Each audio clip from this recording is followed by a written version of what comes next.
राधा रानी पर जाने माने कथावाचक पंडित प्रदीप मिश्रा और संत प्रेमानंद महाराज जी आपस में भिड़ गए। दरअसल अपनी कथा के दौरान पंडित प्रदीप मिश्रा ने राधा रानी के मायके पर सवाल उठाया था और साथ ही उन्होंने कहा था कि राधा जी के पति का नाम अनय घोष है, और जिसके बाद संत प्रेमानंद महाराज जी पंडित प्रदीप मिश्रा पर आग बबूला हो गए। हालांकि प्रदीप मिश्रा ने बाद में अपनी सफाई भी दी। और राधा के पति ने कृष्ण का नाम नहीं है। राधा जी के पति का नाम क्या है? तो ये तो बताओ, राधा जी के पति का नाम क्या है? क्या नाम है राधा जी के पति का? अनय घोष। क्या नाम है राधा के पति का? अनय घोष।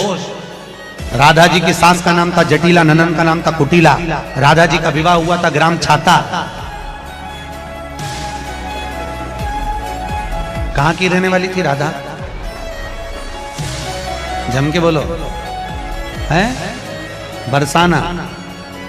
पक्के में बरसाने की राधा नहीं थी, राधा जी थी रावल गांव की। बरसाने में तो राधा जी के पिताजी की कचेरी थी, जिसमें राधा वर्ष में एक बार कचेरी पर जाती थी, इसलिए उसका नाम है बरसाना। वर्ष में एक बार आना, उसको कहते बरसाना। जो हमारी लाडली जी के विषय में एक भी बात नहीं जानता, वो लाडली जी के विषय में बोलने का अधिकार क्या क्या जानता है लाडली जी के विषय में? श्री जी, अरे हम जीते हैं उन्हीं से, हम उन्हीं में रहते हैं, वो हम में रहती है। अगर तुम्हें जानकारी करनी कि श्री जी क्या है तो हमारी आंखों में आंख मिलाकर देख श्री जी क्या है, फिर तुझे पता चलेगा। वो हद करके बोल रहा है श्री जी के लिए, वो श्री कृष्ण की नहीं। अरे प्रीति मूर्तिमती रस सिंधु सार संपत्ति विमला वैदक दीनाम हृदय काचन वृंदावनाधिकारिणी जयती। तो तुझे नर्क से कोई नहीं बचा सकता। चार लोगों को मूर्खों को रिझाकर भागवताचार्य बनकर के तू प्रभु के प्रति बोले, एक बोला था द्वारिकाधीश के प्रति। अरे तुझे शर्म आनी चाहिए। जिसका जस गा करके जीता है, जिसका जस खाकर खाता है, जिसके जस गा करके तेरे को नमस्कार और प्रणाम मिलता है, उसकी मर्यादा को तू नहीं जानता। किस बात का माइक में बैठ करके प्रवचन करता है जब तुझे ब्रह्म तत्व का बोध नहीं? अरे चराचर जगत में भगवान देखने वाले महाभागवत कहे जाते हैं, और तू भागवत का प्रवचन करता है, भगवान की निंदा करता है, श्री जी की अवहेलना की बात करता है। कहते हैं कि बरसाने में नहीं, कभी सामना पड़ा नहीं संतों से, वही चार को घेर कर पैर पुजवाता रहा, इसलिए जानता है तो बहुत बड़ा भागवत प्रवक्ता है। श्री जी को तू जान जाएगा? प्यारो ढूंढ छम देने अच्छे सुखादे नाम तुझे ध्यानगम। जो भगवान शंकर और ब्रह्मा सुखादि के भी ध्यान में नहीं आने वाली है, वो हमारी लाडली जो है। और रही बरसाने की बात, श्री जी बरसाने में है कि नहीं, तो अभी कितने ग्रंथों का स्वाध्याय किया है? अभी 10 ग्रंथों में प्रवेश ही नहीं हुआ। ये 4 श्लोक पढ़ लिए, भागवत प्रवक्ता बन गए। जो मन आया सो नरक जाओगे। ध्यान रखना, वृंदावन की भूमि से गरज कर कह रहा हूं, बोलने का अधिकार तब है जब तत्व का बोध हो जाए। बोलने का अधिकार है दैन्य होकर अपने इष्ट की यश गाथा गाओ, जिससे आस्तिकता बढ़े, नास्तिकता नहीं। अपने को बड़ा तो ज्ञानी समझता है लाडली जी के विषय में।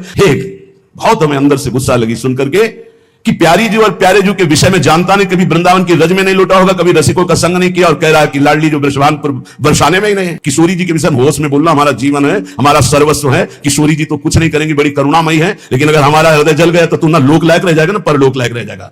ऐसे भागवत प्रवक्ताओं से बिल्कुल कथा नहीं सुननी चाहिए। नरक की प्राप्ति होती है जिनसे प्रभु के यश की बात सुनने को मिले, जिनके वाणी सुनने से हृदय गदगद हो जाए, अश्रु निकलने लगे, ये जिनके लिए प्राण समर्पित करने की भावना हो जाए, ये है भगवत चर्चा। पहले रसिकों की चरणामृत पियो, चरण रज लगा उनकी जूठन खा, तब तेरे में सामर्थ्य आएगी राधा बोलने की। वो केवल बोल दिया ऐसे, ऐसी धूर्तता से शब्द निकले थे कि ऐसा लग रहा था कि नजदीक हूं, तुमको बताऊं कि राधा क्या तत्व है। अभी तुम क्या समझते हो? भोली भाली किशोरी को ऐसा मत समझ लेना। उनके जन ऐसे हैं कि तुम्हारे सर्वनाश करने में बिल्कुल समर्थ हैं। एक संकल्प में ना तो लोक लायक रह जाएगा ना परलोक लायक रह जाएगा, पक्का। ये हम वृंदावन से गर्जना करें, महारानी जी के विषय में बोला तो ना लोक लायक, देख लेना, सभा में कह रहा हूं, देख लेना, ना लोक लायक रह जाएगा ना परलोक लायक रह जाएगा। जो श्री जी के विषय, श्री जी को क्या जानते हो? हमारी स्वामिनी, हम उन्हीं से जीते हैं, उन्हीं में वास करते हैं, हम में रहते हैं, हम उनमें रहते हैं।